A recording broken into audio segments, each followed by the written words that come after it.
Thanks everyone for being here. Who went to opera at AT&T Park recently, or in the past couple of years? Show of hands, hands through. Is that the only one who went to the park for opera? Well, the opera at AT&T Park is one of my favorite annual events other than Litquake. So I wrote a bit of absurd fiction inspired by this recent opera going, in which I came to question whether opera is really relevant anymore. So this is the opera I wrote in response to that. The lights dim in the opera house, and the director steps forth. She is 6 feet tall and has 4-inch heels on. She looks into the audience and says, "Tonight, we have a real treat for you." The curtain rises, and Denitsa, our heroine, sings to her love Arturo, "I will always be smarter than you. I will always earn more than you. But darling, you're so fetching in that pinafore that I will love you forever." She is singing in Pig Latin. Arturo sings in return about how he made her his. She rolls her eyes and lets him believe that that's exactly what transpired. He doesn't know that the architecture of their lives was born on an Excel spreadsheet that she drew up at work, a project plan for romance. In a frenzy of telling and not showing, or singing and not showing, we hear the story of how they met. And there will be much exposition, much exposition, much exposition through song.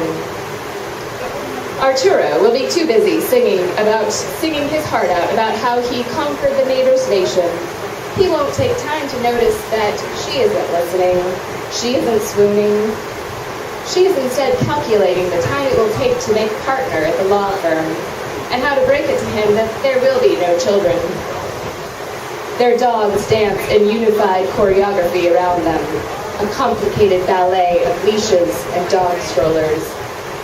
And the supporting cast of friends and spa staff gather in a chorus about the joys of an organized bookshelf.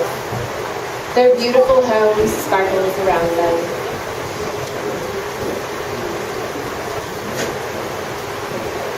Theirs is a sweet and healthy marriage.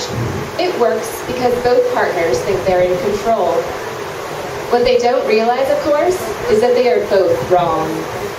Control rests in the hands of the gods, who are offstage right, and the gods are jealous.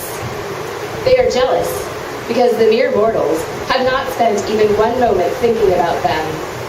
And in opera, if you don't think about something, you don't sing about it either, and you're left with songs about dry cleaning and hair care instead. Which, let's face it, makes for very dull opera. And the offstage gods are nothing if not vain, and refuse to let the audience depart without at least a little taste of their mighty powers. With much clanging and banging of cymbals and sirens, thunder is represented, and fear will be known. The trumpets signal the rising of action, and darkness will trigger a round of applause. Not there yet. The curtain drops. It's intermission. Quick, check your cell phone and grab a $10 plastic flute of California champagne. Now, back to your seat. It's time for the rest of the show. Act 2 erupts with drums and horns and the gods. We can tell they're gods because they have the letter G hanging from their neck. It's kind of a blingy G and hurts your eyes to look directly at. Denitsa walks on stage and sings to them. "How nice of you to come. My husband is in the middle of a spiritual crisis about his diet. Could you please attend to him?" And they leap for joy to be needed and run off stage to help. Denitsa has the stage to herself. She likes it there. She lets the audience know through song that no one will be killing themselves for love in this opera, and that this too is beautiful. And there will be much exposition, much exposition, much exposition through song.